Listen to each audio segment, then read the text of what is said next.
Welcome back to the deep dive. Today we're going to be taking a look at something that's really been making waves. President-elect Trump's cabinet pick for Secretary of Defense Pete Hegseth. Now, if that name sounds familiar, he's a Fox News commentator and a veteran. But this pick, I gotta say, it's been causing quite a stir. You guys sent in a ton of articles, and from what I'm seeing, this deep dive is going to be explosive. We're talking shockwaves in Washington, opinions flying from both sides, and a whole lot of questions about what this means, not just for the military, but for the whole world. You hit the nail on the head. Yeah. What I find so fascinating is how much this pick tells us about where Trump might be heading in his second term. What kind of leadership style is he looking for? Hegseth's background, what he said publicly, and how different groups are reacting. It all paints a pretty interesting picture. Yeah, usually we see a seasoned politician or a big-name policy expert getting tapped for a role like this, a Fox News commentator. That's definitely a curveball. It's definitely not the usual route. And the reaction in Washington has been, well, let's just say it's been pretty revealing. Politico even quoted a defense lobbyist who just straight up asked, who the fuck is this guy? Yeah. And another lobbyist, I guess trying to lighten the mood, quipped, I'm sure they vetted him. Even the people who are usually in the know seem to be scratching their heads. And it's not just the lobbyists who are surprised. Senator Mike Rounds, he's on the Senate Armed Services Committee. The guys who vet these nominees for defense positions, even he said he was taken aback. Needs to learn more about Hegseth. And that brings up a really important question. What exactly is Trump looking for with this pick? Is it the traditional qualifications, the government experience, the deep knowledge of defense policy, or is it something else? This appointment, it almost seems like it's more about loyalty, about being in line with Trump's America First agenda. I think you're right on the money with that. Politico actually quoted Eric Edelman. He used to be a top official at the Pentagon, and he said that for Trump, when it comes to these appointments, one of the main things he looks at is, get this, how well do people defend Donald Trump on television? Seems like unwavering public support might be more valuable than actual policy expertise. That's a really sharp observation, and it kind of gives us a glimpse into what we can expect in terms of leadership in this second term. So let's talk about Hegseth himself for a minute. He does have some military experience, served in the Army National Guard, earned 2 Bronze Stars for his deployments to Iraq and Afghanistan. Right, and he's been pretty involved with some conservative veteran groups, Vets for Freedom, Concerned Veterans for America, groups like that. But, some of his stances on military issues, well, they're definitely raising some eyebrows. This is where things start to get really interesting. Hegseth has been very outspoken, to say the least, when it comes to what he calls woke initiatives in the military. Diversity programs, inclusion efforts, things like that. He's basically saying these things are weakening the armed forces. He's even said people involved with these programs should be fired. Yeah, he really didn't mince words on a recent podcast. He said, the dumbest phrase on planet Earth in the military is our diversity is our strength. This isn't just a difference of opinion. He's calling for a complete about-face on current military policy. His critique of this woke culture might actually point to a deeper concern about the values he sees shifting within the military. To really get what he's saying, it would be helpful to unpack what he even means by woke. Yeah. How does he see that impacting military's effectiveness? That's a great point. And his stance on women in combat is just as strong. He flat out said, I'm straight up just saying we should not have women in combat roles. That goes directly against current policy, which allows women to serve in any combat position. It's important to note that this isn't just some random opinion he has. He's also gone after some top military leaders, people like Joint Chiefs Chairman General C.Q. Brown. He's accused Brown of pushing the radical positions of left-wing politicians. He's even said we need to purge what he calls DI woke shit from the military. Okay, he's definitely not holding back. That kind of approach, that direct confrontation, it could have some serious consequences for the relationship between civilian leadership and the military. It feels like he's setting the stage for a clash, his vision versus the views of the established leadership. It's not just domestic issues either. His views on international affairs, they're causing a stir too.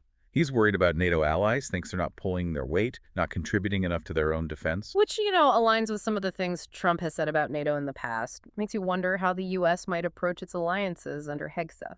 Right, and then there's his take on the situation in Ukraine. He calls it Putin's give me my shit back war. That's a very different way to describe that conflict, a lot different than what we've been hearing from most officials.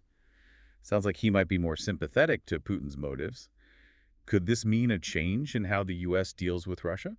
It's a glimpse into his worldview, how he sees things, and how that might translate into actual action.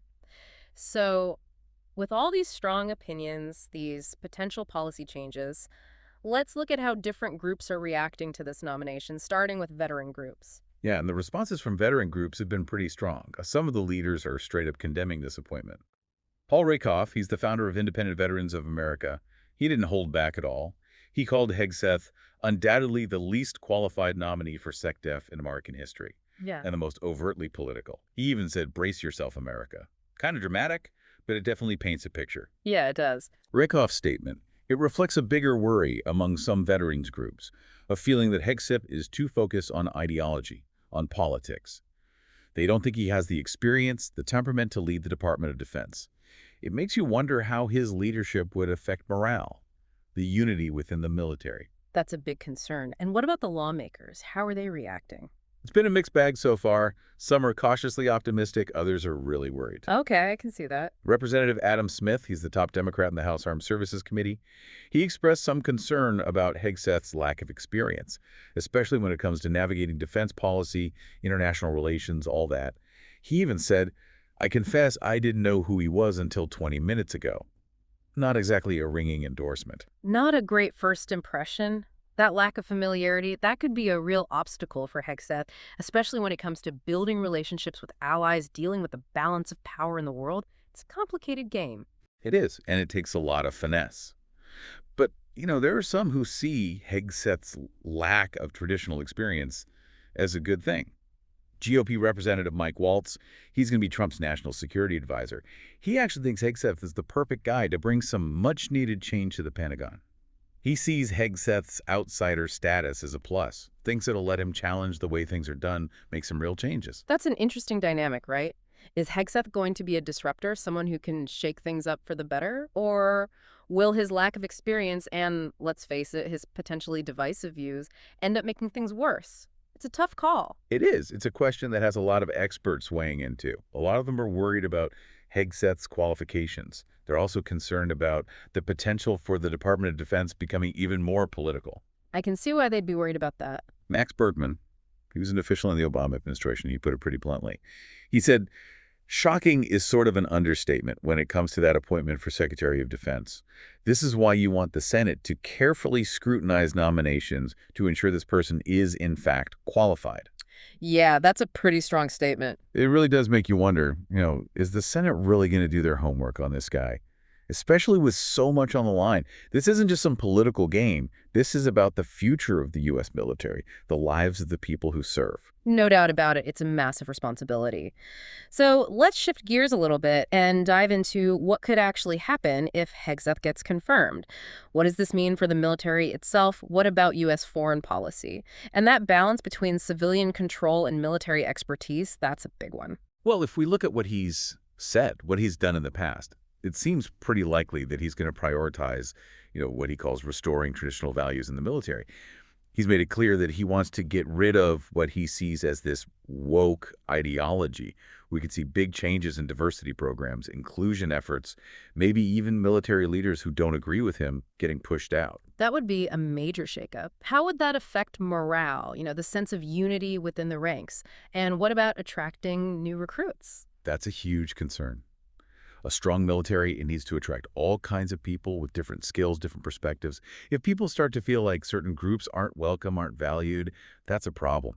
Absolutely. And there's that whole issue of the military becoming more political, which has been a worry throughout Trump's presidency. With Hegseth, someone who's so aligned with Trump's way of thinking, in charge of the Pentagon, could that line between politics and the military become even blurrier? It's a real possibility. I mean, we saw Trump stepping into military justice matters in his first term. Could that become even more common with Hegseth at the helm? This kind of politicization, it could really damage the military's credibility. People need to trust the institution. That's crucial for a democracy to work. No doubt about it. So let's zoom out a little. How could Hegseth's views affect U.S. foreign policy? He's pretty skeptical of NATO. Could that mean the U.S. becomes more isolationist?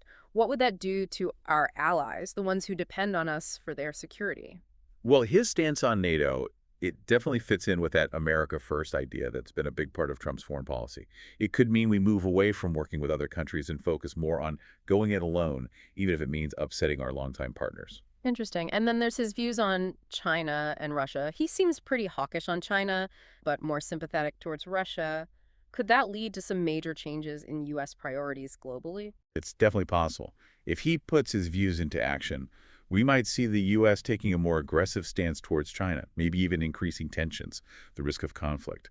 And if he's more accommodating towards Russia, that could embolden Putin, make it harder to contain Russia's actions in Europe. So we're looking at some potentially big shifts, a change in military culture, a reshuffling of U.S. foreign policy, maybe even more tension between civilian leaders and military leaders.